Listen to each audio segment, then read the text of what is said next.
All right, we are live on Instagram right now. We're going to give it a few seconds before we welcome everyone. Just log everyone in. You're being watched.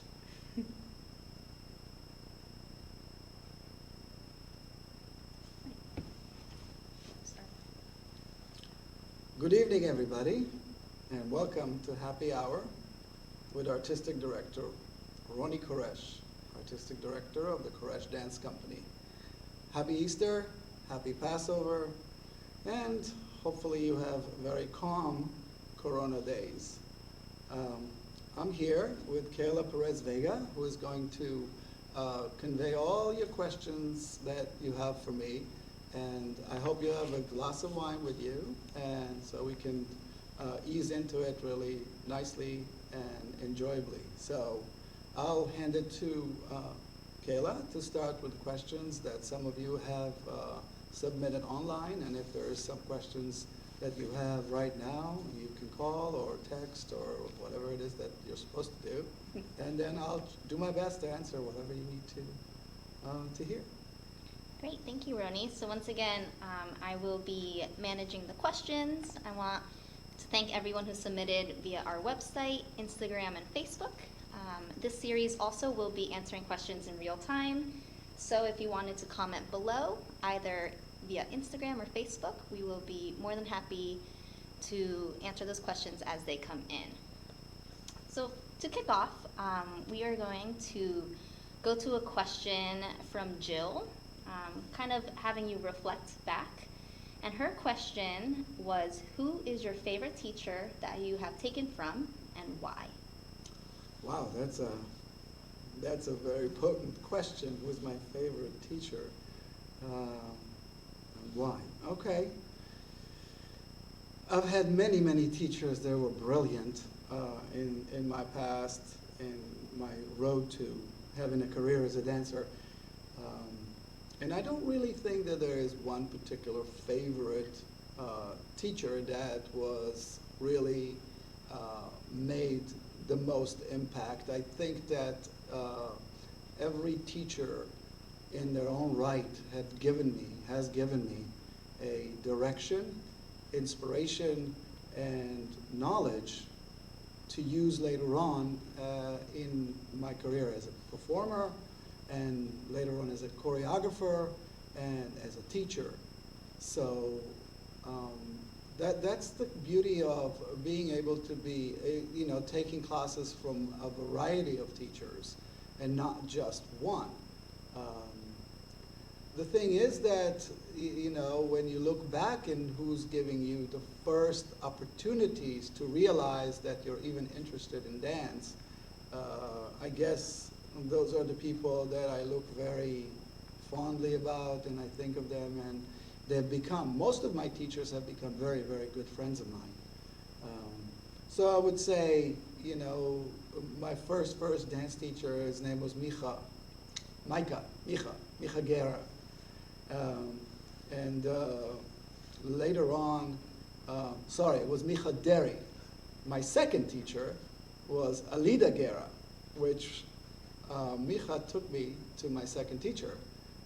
She was a dancer and a teacher that came from New York, actually. She lived in the village nearby, and she had a studio there. She was the first generation of Juilliard, and so happens that she was actually in school with many, many accomplished artists later on that became movie directors, and she worked with what is the technique that I'm asking Melissa that you took in Luigi. Yeah, she was a dancer with Luigi, who had a company in New York. So the first training that I had was really a jazz technique called by Luigi, and so I have so much regard towards Alida, who took me pretty much off the street, trained me, and then took me to the big city, to Tel Aviv, to Batsheva Dance Company, and had me audition. And I auditioned, and entered the first ensemble group that Batsheva ever had, which was kind of a second company. I felt like it was a great honor. And then, things evolved from there. Studied Graham and ballet, and then later on went to New York, and because I wanted to study with the great Alvin Ailey. And I went to Alvin Ailey and studied there, got very inspired. Later on, worked with Shimon Braun, who had a dance company called Waves. And what a fantastic company. I mean, really. And he has given me a different outlook on how to work with dancers, how to use their creativity, and how to create an amazing atmosphere of creativity in the studio itself. So I guess if you look back, those were people that kind of inspired me in the beginning. Later on, there were many, many others. I've studied in Pennsylvania ballet, took ballet there, with a variety of teachers like Lupe Serrano and many others. So my answer would be that really, for different reasons, each and every one of those teachers have given me an incredible amount of knowledge. So I thank them very, very much, and I think it's a really excellent question.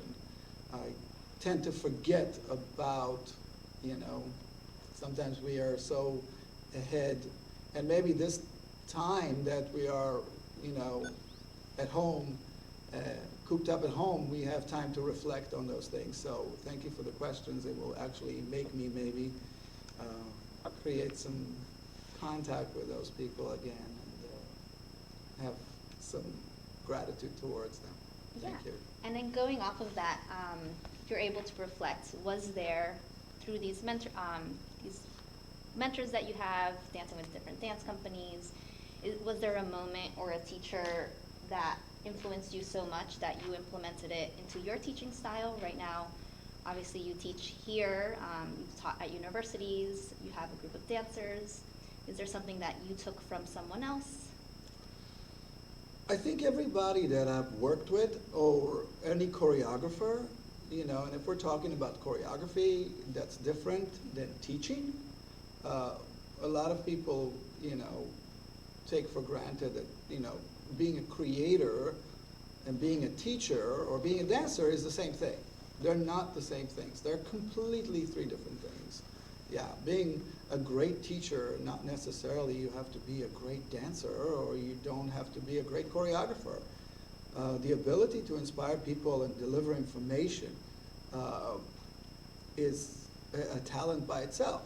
To be a great performer, I know a lot of performers that hate teaching. They just don't like the responsibility of delivering information, and they understand internally what it is and how they dance, how they control their bodies.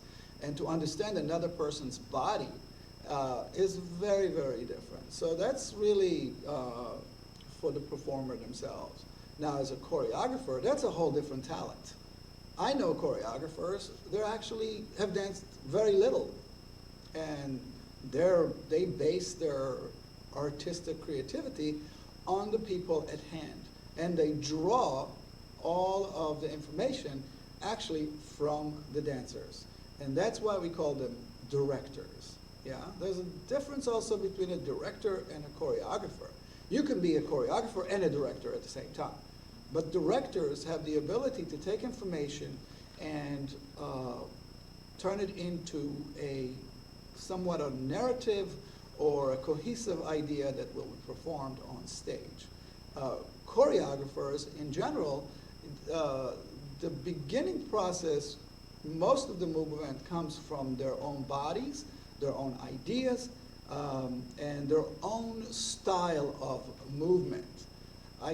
Even though I'm not a great advocate of style, I'm more interested in everyday kind of changing what I did yesterday and to try to eliminate everything that I know and start fresh every time. Of course, it's very difficult, and we always fall back into the knowledge that we have. So, are there choreographers that have influenced me?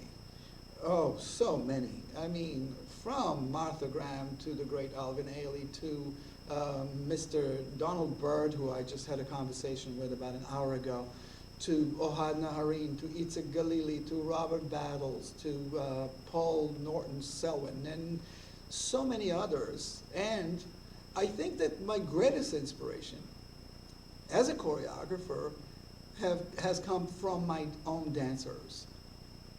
Their ability to create and their ability to take an idea that I give them and run with it, of course, not without direction, because they usually have to follow what my idea is, and I'm like a captain on a ship who takes it in, in a direction that is pretty clear to me. It can change, but in general, it's pretty clear to me. But I think most of my inspiration comes from my own dancers. At times, it comes from my composers, comes from the music, which allows me to kind of dive into this wonderful environment that the music creates. And through the music, I find that my body reacts a certain way. And from there, I take it and create movement. I think that the key to my creativity is observation, constantly watching. I'm a people watcher. I'm not a stalker, I'm a people watcher. I like to watch people, how they act and how they react primarily. And I've watched very carefully how the great choreographers that I have had the opportunity to bring into the Koresh Dance Company to create on my company, and watch them really, really closely and carefully how they conduct their rehearsals, how their ideas come about, and I think that again, maybe it's very disappointing that I'm not pointing out one specific individual, but when you're, seasoned choreographer and a seasoned performer and a seasoned teacher, you see so much beauty and so much talent that is just endless. And every one of them brings to the table and pushes the envelope in ways that challenges me, inspires me, and then when I go and stand in front of my dancers, I have to be better than I was yesterday. And I think that is my answer to that. No, that was great. And that's a great leeway for this question that we got through our website anonymously. He or she said, what are 3 qualities that attracts you to a dancer on stage? Whether that's your dancers or someone you're watching. 3 qualities that attract me to a dancer. That's a question that comes a lot in our Q&As when we're traveling on the road. We always do a Q&A after a show. And that question really, I think usually the question comes from young dancers that are probably interested in pursuing a career in dance. Not necessarily dancing for Koresh Dance Company, but I think it's a smart question to ask when you have an opportunity to inquire and get knowledge from somebody who has a dance company and does that day in and day out and auditions people every day.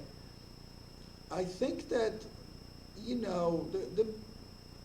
it's quite simple, the beginning of the process. The process is, you want to see people, first of all, if they have studied dance, if they have what we call technique, if they have knowledge of the art of dance. The art of dance is a very physical and very technical and a very intellectual endeavor. And so if you come from a place where you have acquired enough knowledge to even step through the door, so to speak, And so, yes, that's the beginning of the process.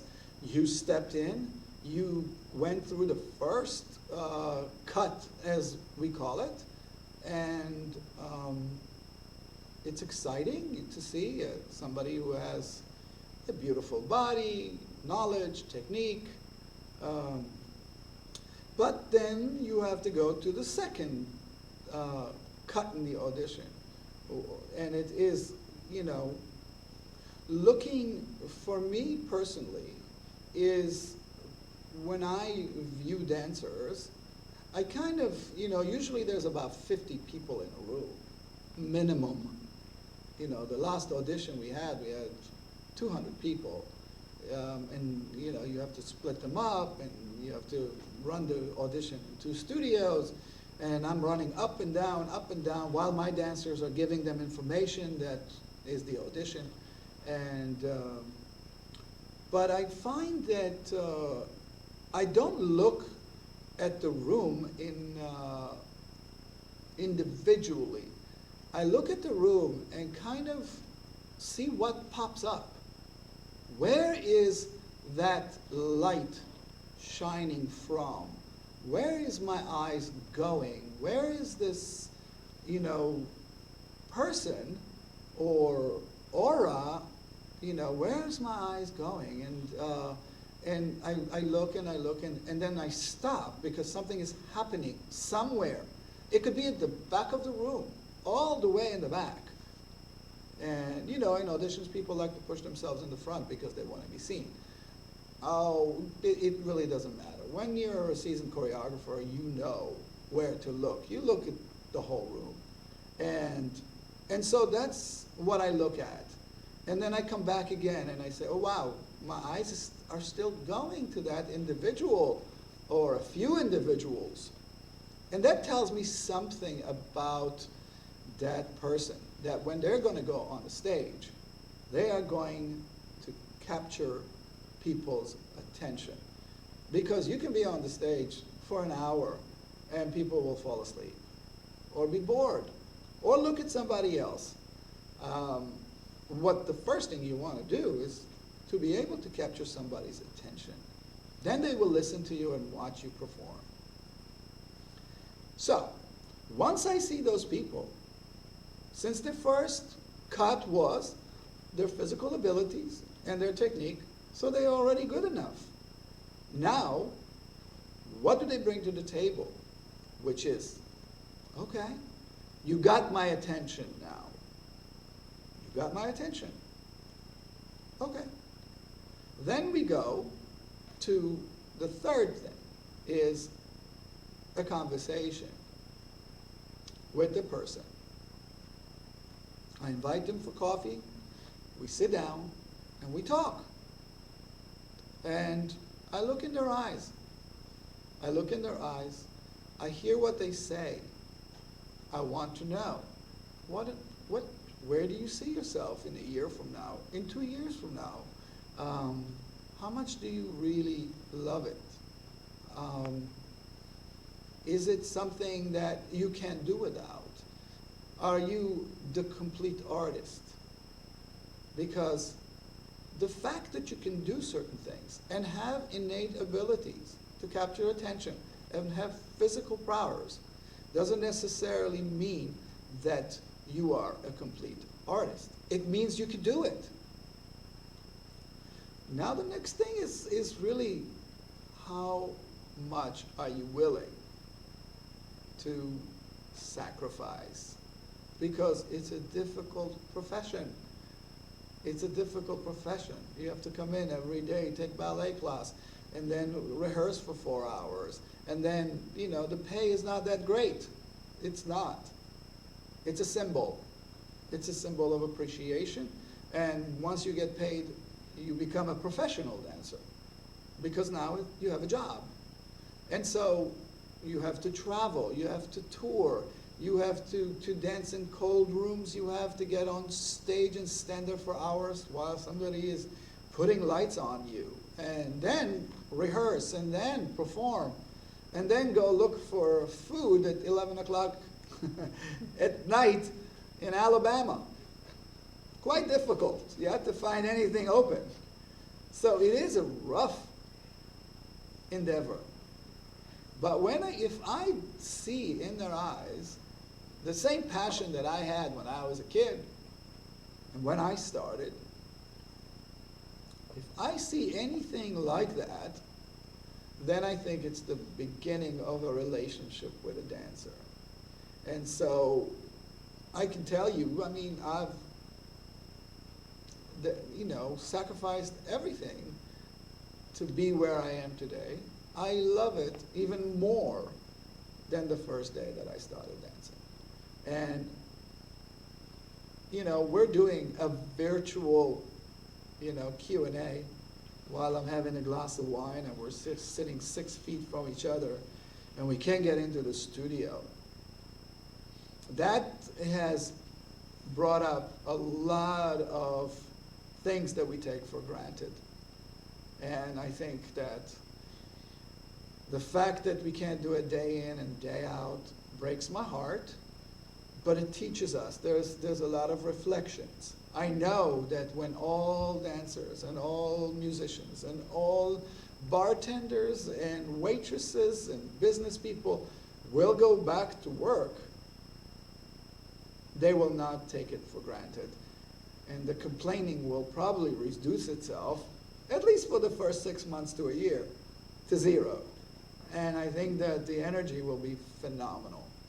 So, like I said, if I know that there's somebody like that in front of me that is going, so to speak, have my back, because I have to trust them. And if they have my back, and we go, we rehearse, and we go on the road, even though things get rough and tough, they will be superb. And they will give everything that they have, just as I have. Nice. Thank you for that. And that also answered some of the other questions people had about our auditioning process, so I appreciate that response. We're going to move a little bit towards our performance and the choreography that you have set on Koresh Dance Company. This next question is coming from one of your dancers, Callie. Her question was, if you could only watch one of your works for the rest of your life, which would you choose? And I know that's tough for one, but if you could narrow it down to possibly a top favorite, is there one you would choose? Thank you, Callie, for making my life so difficult right now. This is the most difficult question ever.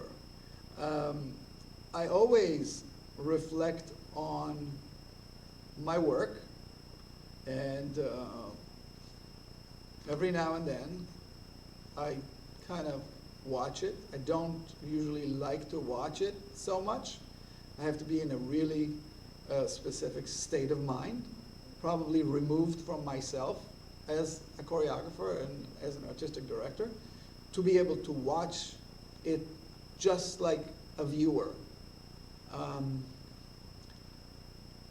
Every work that I've done always came from my heart, always came from a state of mind, always came from a situation that was happening probably in the year prior to the creation of the work.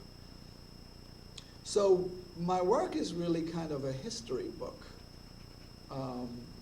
It's kind of an album of my life.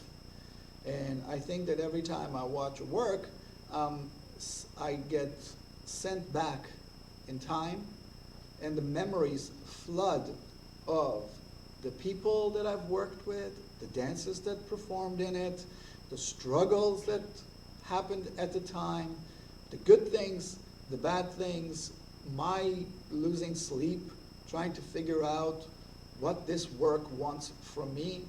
Because once you start choreographing, you're no longer in charge. It becomes somewhat of a puzzle, and you try to fight day in and day out to figure it out. What does it want from me? I don't quite know. I mean, eventually, I kind of relinquish everything and go with whatever it is that I've created and watch it. And and look at it, and there is some kind of a resolution, and there is some kind of understanding of what I have done.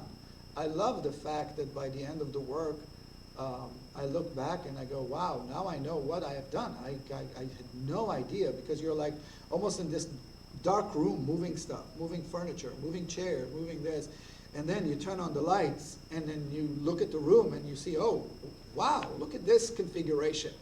Isn't that exciting?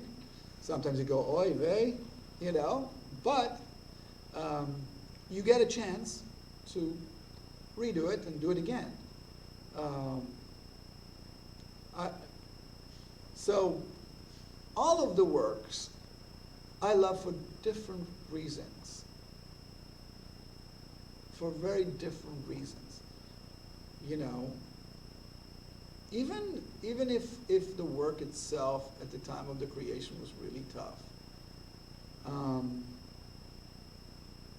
there are people that are no longer with us, like Michael Velez, a brilliant, genius dancer that I've worked with, and you know, he passed away, God rest his soul, you know. And so, you know, for me to go back and see works with Michael Velez creates an incredible floods of emotions. And so you're not, the work itself, it's not just about, you know, this, oh, is it beautiful? Will people really love it? Will people, you know, think I'm great? I'm a great choreographer.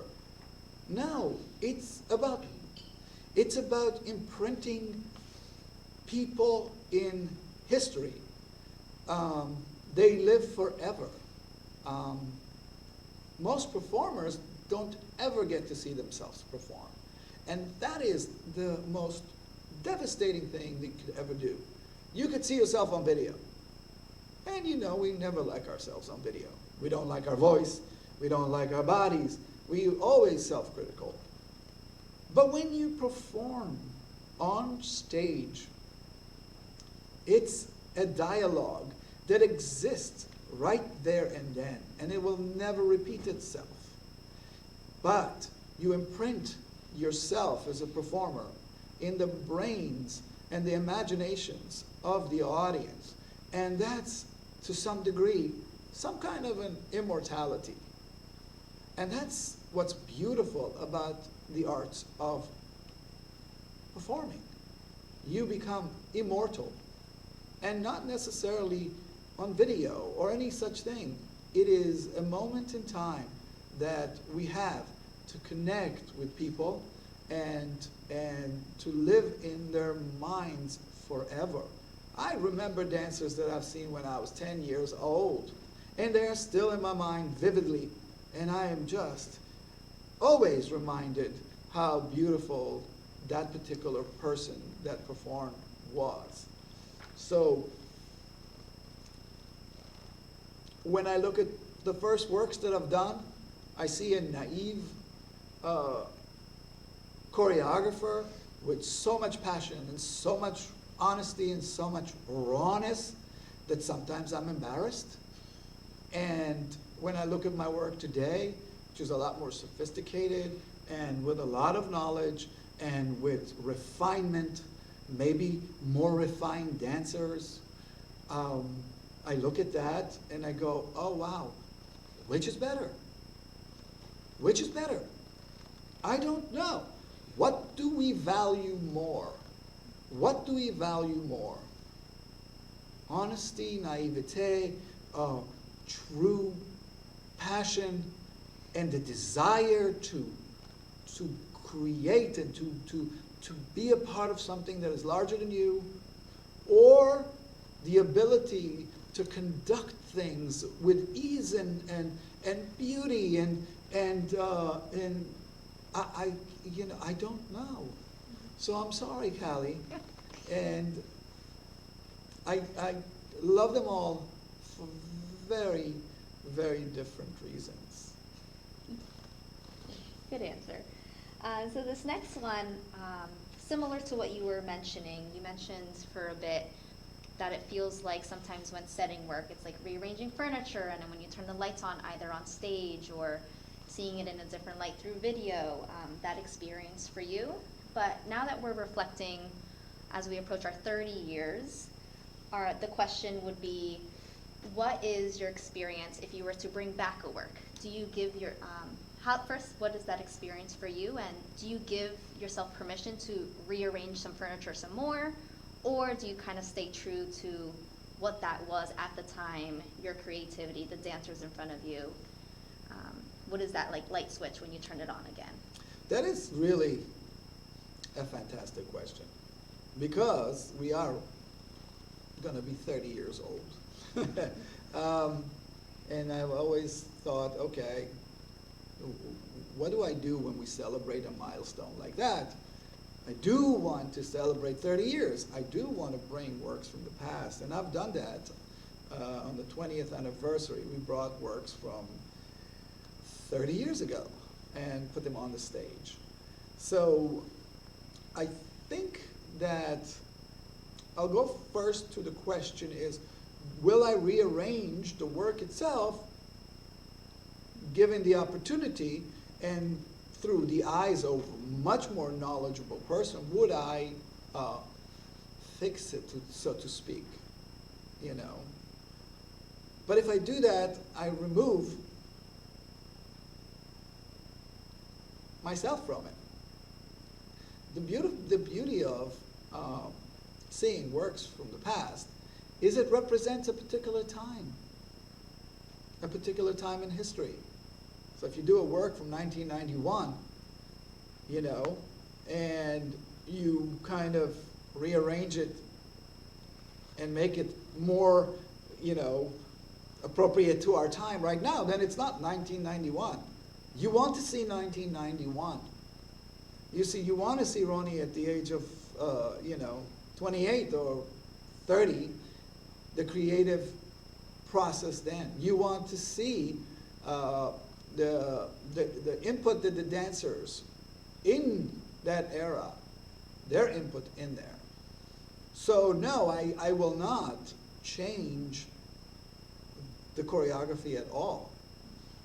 The difference would be that the dancers are, some of the dancers different. I still have dancers that have done it. Melissa Rector still have done all of the works that I have ever created. So there is somebody there that can bring the work to its authenticity, because the source is still there. And of course, I tell Melissa, set it up, and then I leave the room and go to La Colombe and have a coffee. And then I come back and, you know, look at it and say, oh, wow, that's pretty good. That's my advantage that I have still. You know, somebody like Melissa Rector, who's, you know, understands me so well from the beginning of the company. But I'll tell you a secret. Every time I want to bring an old work, my dancers don't understand how difficult it was. Physically, mentally, and so, yes, they get excited, and then they have to do it. And I've never heard so many complaints in my life from dancers when they were trying to execute the work that I've done when I, you know, in my early days. I was more physical, I was young, I was, you know, more athletic. The work was very physical and difficult and demanding. And so I think that if I do bring a work from the past, again, I tell my dancers, you better get in shape, because you will face some real serious challenges in the execution of the work. Was there any other thing in it? No, I think that was, perfectly answered. And now talking about work, we talked a lot about choreography, but another question from Caroline, who posted on Instagram, she said, how do you choose costumes for a performance? So you can either reflect, has that changed throughout the 30 years, or what is your process right now in kind of selecting costumes? Costumes is my least favorite thing to do. It's the most difficult. Um, but because I know in my head what I want the, the work itself to look like. It usually reflects the movement, and it reflects the time that the movement is happening. And the issue is that it's very difficult to dance in the outfits that I have in my head. You know, they have to allow for people to be physical and to partner and to throw girls up in the air and to roll on the floor, you know, and you can kick your leg and suddenly your foot gets caught in the dress, and it's quite dangerous in a sense. And it could remove a lot of the fun of the work when you're dancing in something that you're uncomfortable in. You know, most people, if they're wearing something that they're not comfortable with, they will never look graceful. You know, they will look really uncomfortable, therefore uncomfortable. My costumes in general are quite simple. They have to have something of a symbol or a representation of the era that the work is representing, and the physicality that the work is representing, or the emotional aspects of it. So at times I will contact a costume designer and have them struggle through my, you know, blabbering about what I want, because I'm trying to figure out myself what it is that I want. And, you know, it always has been successful.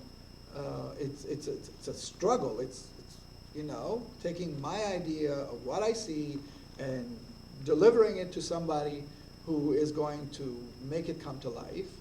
And most of the people that I've worked with were very, very successful. Luckily, also today, we live in an era where clothing is very flexible. You know, back in the 90s, no pair of pants was elastic or stretchy, so you couldn't do anything. You had to take the pants and you had to put all kind of gusset here and this, and to make it be able to dance in. Today, most pants are stretchy and you're able to move in. You have a lot of stores that carry a lot of dresses that are exactly the same, and a lot of pairs of pants that are exactly the same. And so it's a little bit easier. But to find the right exact look while you're shopping takes a long time. So I can tell you that the day that I start rehearsing a work, let's say if it's September 6th and the show is in May or in April, all I do is walk through stores day in and day out, or consignment stores, or thrift stores, and collect slowly items that I find, oh, that would be great for a solo. That dress is really great. And so those are great finds. And in general, sometimes I'll just buy stuff that I think really is beautiful, and it's right there. I'll just buy it and have it hanging in the closet of the company, and then use it later on when the work itself fits the costume. So really, it's really about a lot of doing shopping, and then when you have a budget and you can hire a costume designer, then your life is a little bit easier. But I kind of like, maybe I'm a control freak, but I like to do most of the things myself. It, you know, it kind of alleviates some of the stress that I have while I'm artistically trying to figure out costumes. I think I like to be occupied. I like my mind to be always occupied in the work itself, constantly, until the work is done. And then I get a couple of months of vacation from, you know, from creativity. And so when I'm engulfed in a work, everything that I do, everything that I talk about has a relationship to the work. And so, yeah, that's kind of my way of finding articles of clothing, I would call them, versus costumes, you know. Nice. So our next question kind of puts us in another direction, kind of focused on the current time. So this was from Kristen W. posted on Instagram. She asks, what are your sources of creative inspiration during this time? My sources of creation in this difficult time. You know, a lot of people right now I hear are, become very creative. You know, you see it on Facebook when you see the silly things that people do. I mean, in their bedrooms, in their living rooms, and with their partners and such. I don't work in that way. The way I work is I'm like a sponge, and I kind of try to absorb an emotional experiences that I'm going through. Conversations with the people that I'm quarantined with, Tommy Gant and Fang. You know them. Fang danced for me, and Tommy is my closest friend and also a dancer in his own right. I'm staying with them. So, we cook a lot, we watch TV a lot, we laugh a lot, we talk about the situation a lot. I think that for me, creativity is an emotional exploration or emotional expression. So I try to be very sensitive to everything that is going around. People's expression of what's going on, people's complaining, people's making jokes so we can alleviate the situation a little bit. And I absorb all of that. And I think at one point, when we're set free to do and follow regulations, get back to the studio or wherever it is that any artist goes to, I think I will allow myself maybe to cry, maybe to laugh, maybe to punch a wall, maybe to jump up and down with joy. But I know that because I'm a dancer and because I'm a choreographer, it will manifest itself in movement, because that is the best way that I express myself. So once, this sponge is filled with all of this emotional, I don't even know what the word is, juices, and then all you have to do is just poke it, and so much information will come out. And like I said, let's see what will come out. That is the way I work. I like to see what happens when I allow myself to just let go. And that has always been my process and will always be my process. So I'm experiencing, I'm heightening all of my senses to be able to let go and use it as a tool to create. Nice. So just to end kind of the last theme for today's Q&A, during this time as we are kind of cooped up at our homes and doing a lot of things digitally and virtually, here, for those watching who aren't aware, we've given you guys all access virtually to a series coming up of full performances and also examples like this, like a Q&A. For those watching who haven't, we have our full performance of Inner Sun online right now, limited time only until tonight midnight. So I would just like give you the time to kind of just speak about that work, kind of a teaser for those watching who haven't watched the work or would like to revisit it online. Just give us some artistic director insight of what the work is about, and what, if you were to rewatch it now, what is kind of dear to your heart, and what would you like to share with the audience? Well, like Kayla said, you know, we are um, showing actually full works uh, weekly, and every week we're going to change. It will be a different work. Inner Sun, I chose because it's a celebration of the human spirit. Um, when I read the first time the term inner sun, I was really kind of very curious, and I started reading about it and found out that the core of the earth has an inner sun, and it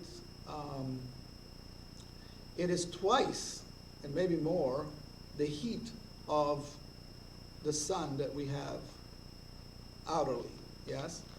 And it keeps the planet alive by heating it. And so I was really shocked, and I was kind of trying to compare it to the human body.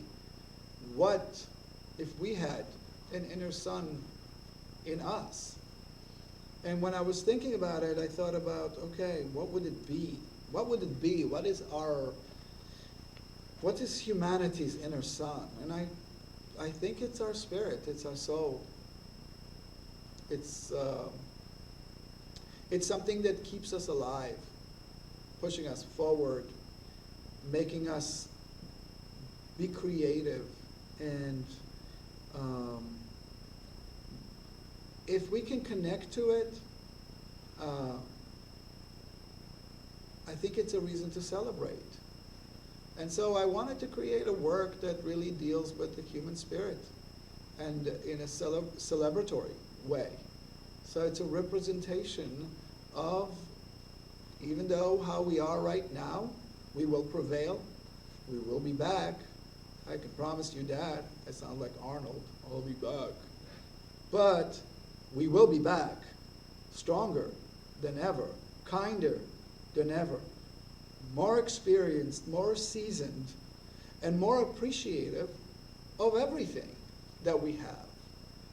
I don't think I've heard birds chirping so loudly ever. When I go outside to just have a glass of wine and sit on the staircase, you know, I can hear it so loudly. It's amazing. I've never seen the air so clean. I've never seen the sky so blue. The air is crisp and it's beautiful, you know. And I think that because we are in a situation like that, the appreciation of every little thing is heightened. And I think that when we're going to go back, we are going to be so much better. And it's a symbol of our spirit. So watch Inner Sun. It will make your spirit soar. It is a really wonderful representation, only from my point of view and my dancer's point of view and my composer's point of view.